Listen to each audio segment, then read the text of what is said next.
نبی پاک صلی اللہ تعالی علیہ وسلم کا فرمان عبرت نشان ہے، میں شب معراج ایسی قوم کے پاس سے گزرا جو اپنے چہروں اور سینوں کو تانبے کے ناخن سے نوچ رہے ہیں۔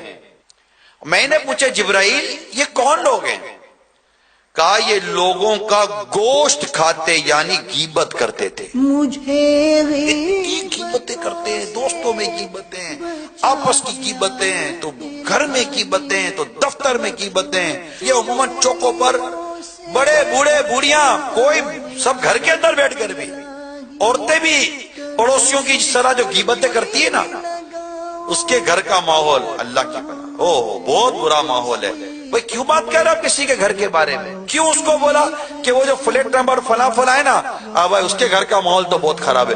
ہاں صحیح بولتی ہو، اس کے گھر کا ماحول اچھا، اس گھر کا دیکھا اس کا ماحول تو اس سے بھی خراب ہے، چلے وہ ستیہ ناش کر رہی تھی، دوسری کا سبا ستیہ ناش۔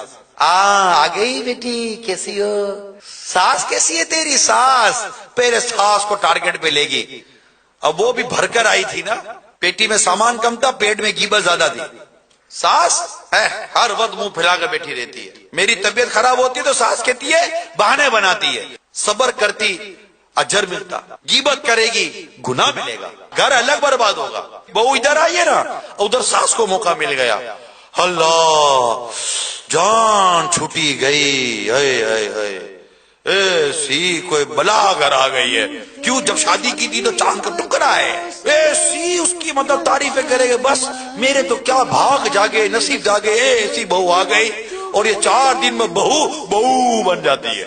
یہ ہماری سوسائٹی کے اندر اس طرح جیسے کہ منہ بھر کر الٹی کرتے ہیں، ایسے منہ بھر کر غیبتیں کرتے ہیں۔ غیبت یہ بیوقوفوں کا کام ہے، یعنی میں غیبت کس کی کر رہا ہوں؟ جو مجھے اچھا نہیں لگ رہا۔ جب تجھے اچھا نہیں لگ رہا تو اپنی نیکیاں کیوں دے رہا ہے اس کو؟